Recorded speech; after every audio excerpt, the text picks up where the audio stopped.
Waheguru Ji Ka Khalsa, Waheguru Ji Ki Fateh. My name is Jasleen Kaur, and I'm a trans creator on the Guru Granth Sahib project.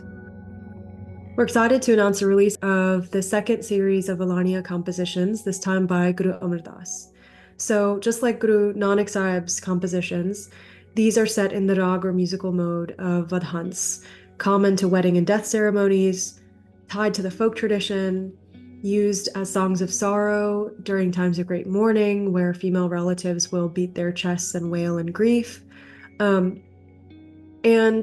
Guru Amar Das uses this common experience of kind of worldly loss, worldly separation between loved ones to guide us towards a deeper understanding of how we get through that most painful separation, which is separation from IkOankar, from the One.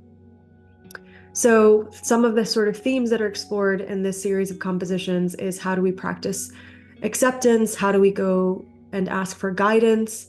Where do we go and ask for guidance? How do we cultivate a relationship with that beloved, with the One, with the spouse who is ever present, and get out of our kind of forgetfulness that causes us to be unable to feel that presence?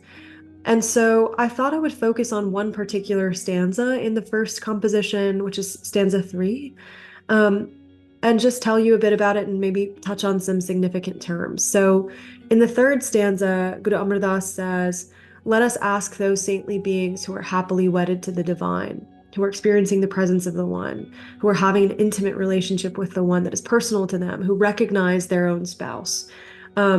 Let's ask them how we can have that relationship too, right? Like we don't have to do this alone." And I think the thing that's really beautiful throughout these stanzas is that there's always a possessive in front of the husband, even when we're talking about being separated.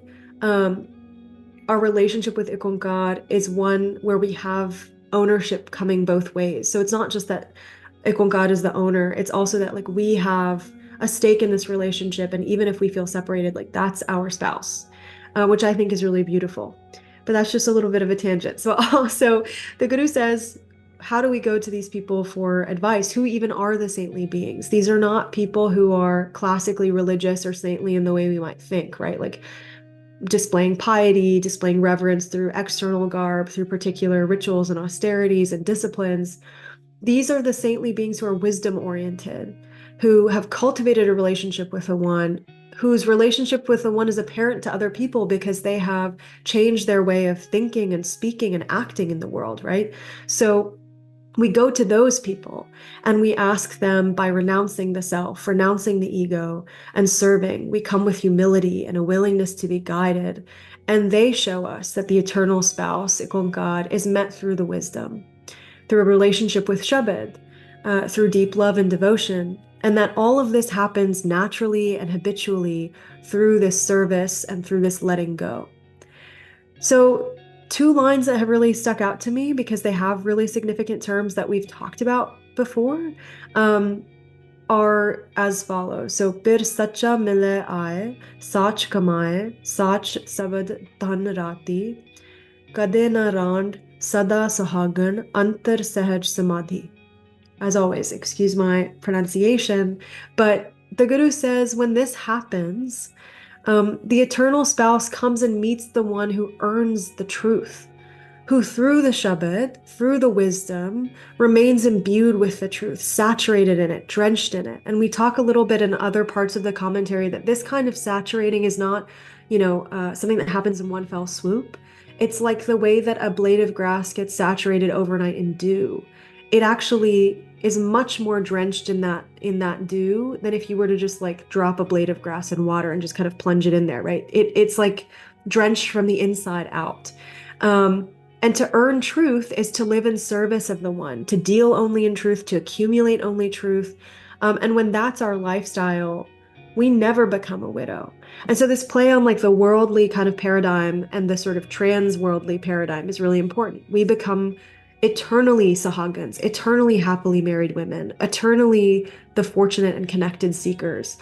And so that paradigm the Guru is invoking of human brides and the divine groom and widows and sahagans is all being reframed. We're asked to kind of zoom out and widen our perspective. The foundations of the worldly relationships as we understand them are being shaken.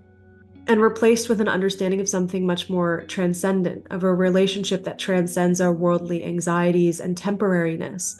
So it's worth reminding everyone that in the cultural context of that time, a woman's worth was exclusively tied to her father or to her spouse. And if her husband was to leave her or was to die, her status would diminish, right? So widows had the least amount of social currency because they could not provide for themselves and they were understood as having no value without their husbands. But in this paradigm, what's so beautiful and revolutionary about the Guru's reframing is that we are all the feminine beings. We are all the seekers in relationship with a spouse, and that spouse is the only eternal one. That spouse never leaves us. It's not possible for us to be abandoned by that beloved. It's not possible for us to be widowed. We are forever fortunate, forever connected, and we have that potential because of the eternal relationship to be in constant sehaj. So sehaj refers to this state of divine love and awareness that is beyond the influence of worldly attachment. And when a seeker continuously and consistently follows the guidance of the wisdom, implements the teachings of the wisdom in life, when the seeker is constantly in relationship with the one, devotedly engaging in remembrance and praise and identification, that state of being is reached and it becomes permanently etched in our consciousness. This is a perpetual state of divine love and awareness. And so we're able to transcend all of that worldly paradigm and the anxiety that it brings to see that the most important relationship that we have with the most important spouse is steady and eternal. And that's such a gift. It's so hopeful. And the Guru says, like, in this state of Saj, the seeker feels that constant presence, feels that the one is always permeating within them. And we too can witness that. We too can enjoy that color of love naturally. We too can be drenched in devotion. And we do this by experiencing, recognizing, and acknowledging those saintly beings, those wisdom-oriented people, the truth exemplars who live in the truth. And by having a relationship with them, by seeking their guidance. We do this through service, through deep devotion, through the wisdom. We do this through letting go of our own egos. And that's how we become truly happily married, truly fortunate seekers. And so the question for us becomes like whether we will seek that guidance, whether we will renounce the self and serve and earn the truth.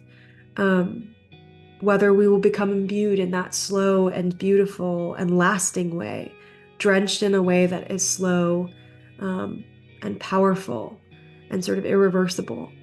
So all that being said, I guess the question I'm asking myself is whether whether I've even thought that I can ask those wisdom-oriented ones, whether I found them and whether I feel like I can ask them, whether I feel ready to be softened to that guidance, whether I can humbly submit or whether I still need a little bit of sort of tenderizing of my own ego. I hope you spend some time with these compositions. I find them both hopeful and stark because a lot of what is said is quite simple, but it can read really in a really uncomfortable way for us because these are the things that we know to be true and that we stubbornly dismiss or ignore. So I urge you to have a relationship with these compositions that isn't one of like, oh, these are condemning me or these are harsh, and to understand that like we're reading those things in because we kind of know on some level the things that the Guru is saying to us.